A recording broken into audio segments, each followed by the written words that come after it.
My name is Wade, and I'm in grade 8 in Madame Taffy Poliskaya's class.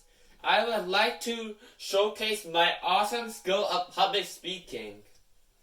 Why am I giving a speech instead of dancing or singing?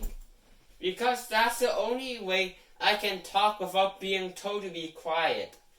I'm here to talk about something more terrifying than being on the stage. School. I want to provide you all a way of success by getting you friends and good grades without destroying your free time. Step 1. Study accordingly. I tried using flashcards for both history and math.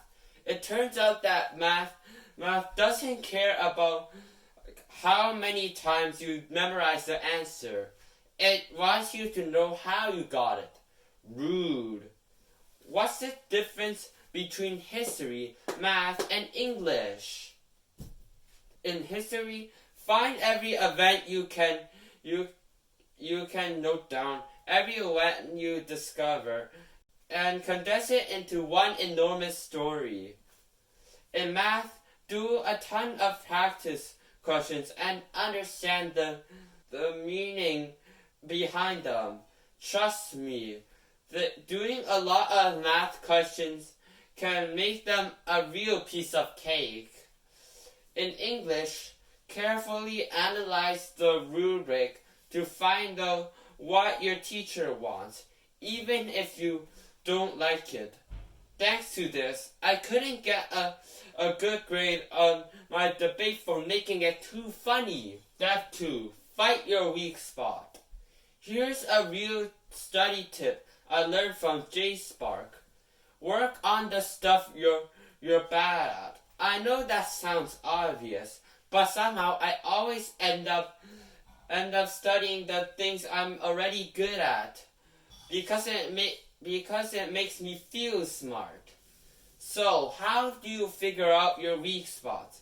3 hours after your last study session, go on a piece of paper and try to write down your notes from memory. No peeking. Now check your notes. Everything that is missing from the paper you just wrote on means that your brain is saying, "Help me please," to you. Now, attack your weak spots as they will attack your grades. Step 3. Say hi to random strangers. To make friends, start with someone you see a lot. Like the kid who's always 2 desks away. You don't need to be perfect. Just hand a small seed, like a smile, not a creepy one. A friendly grin. Just remember their name and say something simple like, "That quiz went me too." Be yourself. Don't fake it just to fit in. Fake friendships are like junk food. They look good but leave you empty. And don't stress about rejection. Focus on quality, not quantity. I used to have a bunch of fake friendships. Honestly, that's no better than having none. So if you get that one friend who cares, you're winning. That one tiny seed you planted just grew into the best friendship ever. Step 4. Balance the two.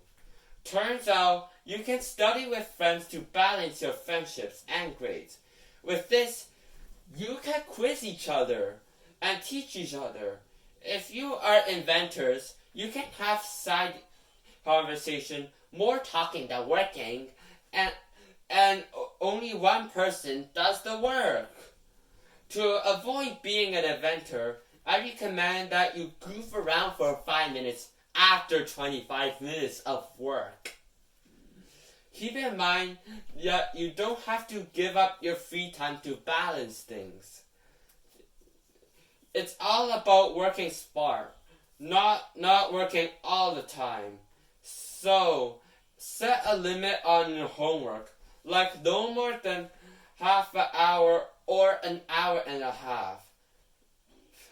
Because honestly, after that, your brain turns into a potato anyways.